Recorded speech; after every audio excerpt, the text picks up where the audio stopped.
미분양 아파트를 하청업체에 떠넘기고 산업재해가 일어나도 하청업체의 책임으로 돌립니다. 계약서를 쓸 때부터 을에게 불리한 조항 투성입니다. 건설 현장의 오랜 관행으로 알려진 이러한 불공정 행위들이 최근 한화 LNC와 한 하청업체 간의 분쟁에서 모두 사실로 확인됐습니다. 이게 한화 LNC만의 문제일까요? 박경현 PD가 취재했습니다.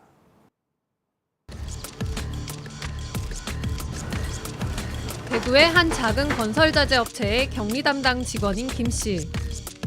김 씨가 다니는 회사인 효창산업은 7년 전부터 국내 굴지의 재벌 기업 가운데 하나인 하나그룹의 계열사 하나 LNC와 하청 계약을 맺었습니다. 하나 LNC가 아파트의 창이나 문 공사를 하청으로 맡기면 효창산업이 이를 맡아 하도급 공사를 하는 일이었습니다. 그런데 지난 2008년 하청업체의 일개 직원일 뿐이었던 김 씨에게 하나 LNC로부터 공사 대금 대신 받는 아파트, 이른바 대물 아파트 한 채가 떨어졌습니다. 이제 대물 고고 받으면서 제가 신용 불량이 됐고요. 이제 그쪽에서 하나 쪽에서 이제 본인들이 처리를 해야 되는 아파트 분양 계약이나 이런 것들을 저희 쪽에 이제 떠넘기는 바람에 저희가 이제 받음으로써 하나 LNC는 경남의 한 아파트 건설 현장 목창호 공사를 효창산업이 수주하는 조건으로 아파트 한 채를 대물로 받을 것을 회사에 요구했다고 합니다. 자신이 다니는 효창산업이 받은 아파트 대물을 김 씨가 회사 사정이 어렵다는 이유로 엉겁결에 떠안은 것입니다. 당시 아파트의 시공사는 대동건설, 하나 LNC는 대동건설로부터 목창호 공사를 하청받아 효창산업에 재하청을 줬는데 시공사였던 대동건설이 부도가 나버렸습니다. 검찰이 대동그룹의 본사를 압수수색하던 과정에서 김 씨 명의의 이 아파트가 도급조건부 계약이라는 사실이 드러나면서 김 씨는 부도에 따른 대한주택보증의 보증마저 받지 못하게 됐습니다. 김 씨로선 계약금과 중도금 등을 고스란히 날렸고 이로 인해 신용불량 상태까지 이르렀다고 합니다. 이렇게 김 씨가 소속된 효창산업이 하나 LNC로부터 아파트 대물을 떠안은 경우는 모두 6건. 이 가운데 2건은 직원과 직원 가족 명의로, 4건은 효창산업 법인 명의로 떠넘겨졌습니다. 그러나 이에 대해 하나 LNC 측은 강요는 전혀 없었다고 말했습니다. 일부 물건에 대해서 이제 신역수한테 그 대물 조건으로 공사를 하겠냐고 물어본 후에 네. 해당 업체가 동의를 하면은 이제 진행을 하거든요. 그래서 실제로 강제적인 대물 요구는 없었고.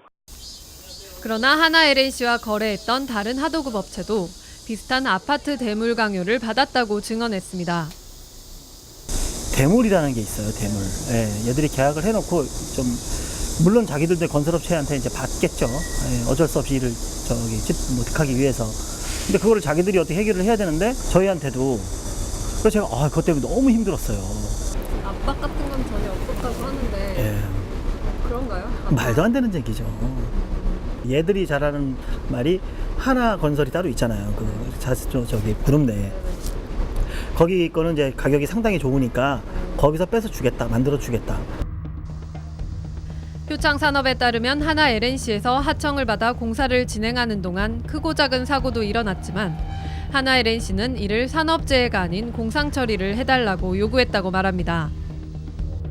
산업재해 건수가 늘면 일반적으로 보험률이 올라가고 노동부의 행정감독도 강화돼 원청회사 측에서는 꺼리는 경향이 있습니다. 효창산업 측은 일단 하도급 업체가 공상으로 처리를 하면 나중에 하나 LNC가 그 비용을 지급하겠다고 약속했지만 이에 대한 지급은 전혀 이루어지지 않았다고 주장했습니다. 하나 LNC 측은 애초에 효창산업과 맺은 계약서상에 공사 과정에서 발생하는 모든 사고는 즉 효창산업의 책임으로 되어 있다며 자신들은 아무 책임이 없다는 입장입니다.